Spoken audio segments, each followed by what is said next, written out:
শিশুদেরকে কোনো জিনিস শেখানোর একটা সুন্দর পদ্ধতি হচ্ছে যে তাদেরকে বলা যে আমি এই জিনিসটা জানি না, তুমি আমাকে শেখাও।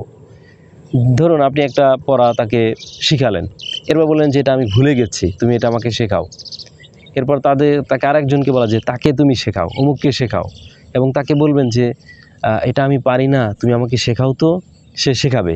শেখানোর পর আপনি অবাক হয়ে যাবেন যে ওয়াও, এটা তুমি এত সুন্দর করে পারো, এটা তো আমি জানতামই না, আমি খুব ভালো করে শিখেছি, তোমাকে অনেক বড় ধন্যবাদ, তুমি অনেক বড় হবে। এই যে যখন আপনি উৎসাহ দিচ্ছেন, আপনি অবাক হচ্ছেন, আপনি তার কাছে শিখছেন, তাকে উস্তাদ বলছেন, এটা কিন্তু তার কাছে ভালো লাগে। সে খুব আনন্দের সাথে, উচ্ছ্বাসের সাথে শেখাতে থাকে। শেখানোর আরেকটি পদ্ধতি হচ্ছে, শিশুদেরকে শেখানোর সুন্দর একটি পদ্ধতি হচ্ছে যে তাদেরকে পুরস্কারের ব্যবস্থা করা, উপহার দেওয়া। তাকে বলা যে তুমি যদি এই জিনিসটা শিখতে পারো তাহলে তোমার জন্য একটি গিফট আছে, একটা উপহার আছে। সত্যি সত্যি শেখার পর আপনি সেই পুরস্কার দিবেন, একটা উপহার দিবেন।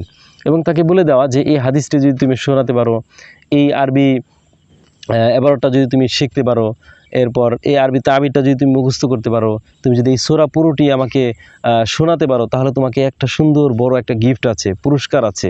তাহলে উপহারের জন্য, পুরস্কারের জন্য কিন্তু সে আগ্রহের সাথে সেই সূরা, সেই দোয়া অথবা যে সেই পড়াটা সে দ্রুত মুখস্থ করে ফেলবে।